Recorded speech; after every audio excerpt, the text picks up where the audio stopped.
নমস্কার দর্শক বন্ধুরা, মোটিভেশনাল শ্রীমন্ত চ্যানেলে আপনাদের জানাই সুস্বাগতম।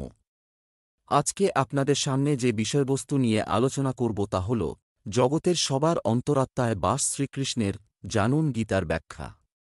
হিন্দুদের অন্যতম পবিত্র ধর্মগ্রন্থ গীতায় শ্রীকৃষ্ণ বলেন যে তিনি জগতের সকলের অন্তরাত্মার মধ্যে বাস করেন।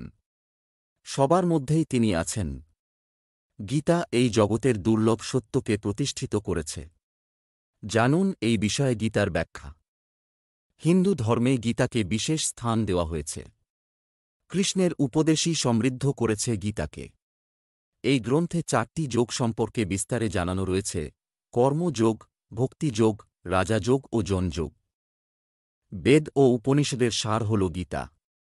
যে ব্যক্তি বেদ পড়তে পারে না, তারা যদি শুধু গীতা পড়ে নেয়, তাহলেও সম্পূর্ণ জ্ঞান লাভ করতে পারবে। গীতা শুধু জীবনের সঠিক অর্থ বোঝায় না, বরং পরমাত্মার অনন্ত রূপের সঙ্গে সাক্ষাৎ ঘটায়। এই সাংসারিক জগতে দুঃখ, ক্রোধ, অহংকার, ঈর্ষার দ্বারা পীড়িত আত্মাকে সত্য ও আধ্যাত্মিকতার পথ দেখিয়ে মোক্ষ লাভ করায় গীতা। কোনো এক বিশেষ ব্যক্তি বা ধর্মের ক্ষেত্রেই নয়, বরং সম্পূর্ণ জগতের ক্ষেত্রেই গীতার উপদেশ প্রযোজ্য।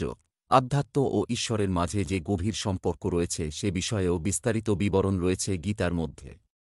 গীতায় সন্তোষ, শান্তি ও সিদ্ধি লাভের উপদেশ দেওয়া হয়েছে। আজ থেকে হাজার হাজার বছর আগে মহাভারতের যুদ্ধে অর্জুন যখন নিজের ভাইদের বিরুদ্ধে লড়ার বিচার করেই কেঁপে উঠেছিলেন, তখন অর্জুনকে গীতার উপদেশ দিয়েছিলেন কৃষ্ণ।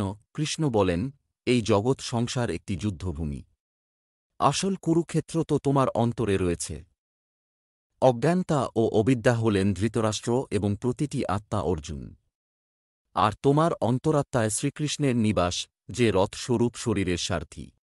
ইন্দ্রিয় এই রথের ঘোড়া। অহংকার, লোভ, দেশী মানুষের শত্রু। গীতা আমাদের জীবনের শত্রুর সঙ্গে লড়তে শেখায়, আবার ঈশ্বরের সঙ্গে গভীর সম্পর্ক গড়ে তুলতে সাহায্য করে। গীতা ত্যাগ, প্রেম ও কর্তব্যের বাণী প্রচার করে। গীতায় কর্মকে গুরুত্ব দেওয়া হয়েছে। সেই ব্যক্তিই মোক্ষ লাভ করে যে নিজের সমস্ত সাংসারিক কাজ করতে করতে ঈশ্বরের আরাধনা করে। অহংকার, ঈর্ষা, লোভ ইত্যাদি ত্যাগ করে মানবতাকে আপন করে নেওয়ার অর্থ গীতার উপদেশ পালন করা। গীতা শুধু একটি গ্রন্থ নয়, এটি মৃত্যুর দুর্লভ সত্যকে নিজের মধ্যে অন্তর্নিহিত করেছে। কৃষ্ণ এক সত্যিকারের বন্ধু ও গুরুর মতো অর্জুনকে শুধু পথই দেখাননি, বরং গীতার মহান উপদেশও দিয়েছেন। তিনি অর্জুনকে জানান যে এই জগৎ সংসারে প্রতিটি মানুষের জন্ম নেওয়ার কোনো না কোনো উদ্দেশ্য রয়েছে। মৃত্যুতে শোক করা ব্যর্থ, এটি চরম সত্য, যা এড়িয়ে যাওয়া যায় না। যে জন্মগ্রহণ করবে তাঁর মৃত্যু নিশ্চিত। যেভাবে আমরা পুরনো বস্ত্র ত্যাগ করে নতুন বস্ত্র পরিধান করি, তেমনি আত্মাও পুরনো শরীর নষ্ট হয়ে যাওয়ার পর নতুন শরীর ধারণ করে। যে ব্যক্তি গীতার সারকে নিজের জীবনে গ্রহণ করে নেয়, সে ঈশ্বরের আশীর্বাদ লাভের জন্য এদিক ওদিক ছুটতে থাকে না। আশা করি বন্ধুরা ভিডিওটি দেখে আপনাদের ভালো লেগেছে। ভালো লাগলে আপনজনের উদ্দেশ্যে শেয়ার করবেন, চ্যানেলটি সাবস্ক্রাইব করবেন। আজ এখানেই শেষ করছি।